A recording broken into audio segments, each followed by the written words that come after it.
বিসমিল্লাহির রহমানির রহিম। সাংবাদিক ভাই ও বোনেরা, আসসালামু আলাইকুম।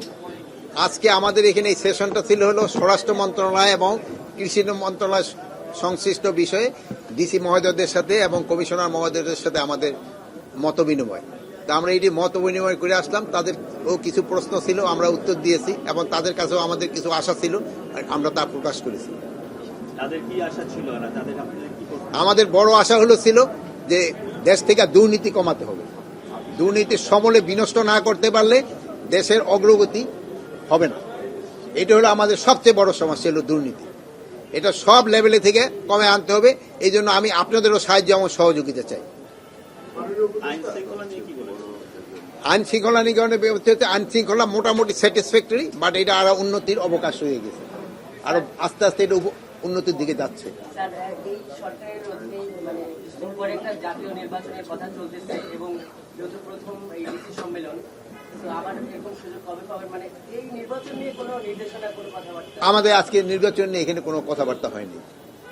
ডিসিরা পুলিশের মারণাস্ত্র এবং ছোড়াগুলি ব্যবহার নিষিদ্ধের বিষয়ে একটা প্রস্তাব করে দিয়েছেন। এই বিষয়ে আজকে এই বিষয়ে আমাদের কোনো আলোচনা হয়নি। যেদিকে আলোচনার সময় খুব ছিল কম।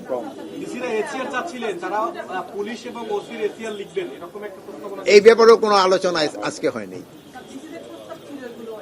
বাট এইগুলি ব্যাপারে এখন কোনো আলোচনা হয় না। যেটা আলোচনা হয় না বোন, আমি এটা কিভাবে বলবো?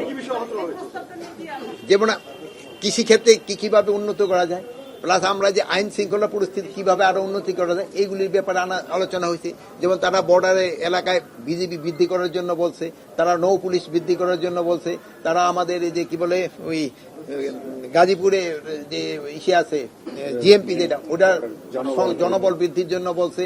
তারপরে তারা আমাদের যে ইন্ডাস্ট্রিয়াল পুলিশের জনবল বৃদ্ধি করার জন্য বলছে। এগুলি ব্যাপারে আলোচনা হয়েছে।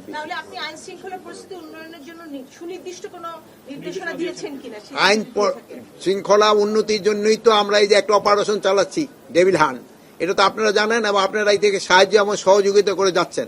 এই জন্য আপনাদের আমি ধন্যবাদ জানাই। আরো আমি যুগান্তর পত্রিকাকে আমিও ধন্যবাদ জানাই। তারা একটা দুইটা অনুসন্ধানী সাংবাদিকতা করায় আমরা কিন্তু অনেকটা উপকৃত হয়েছে। এবং আপনারা জানেন আমরা ওই 2 এসপি কিন্তু অলরেডি ক্লোজ করে নিছি। আচ্ছা, ভালো থাকেন, আল্লাহ হাফেজ।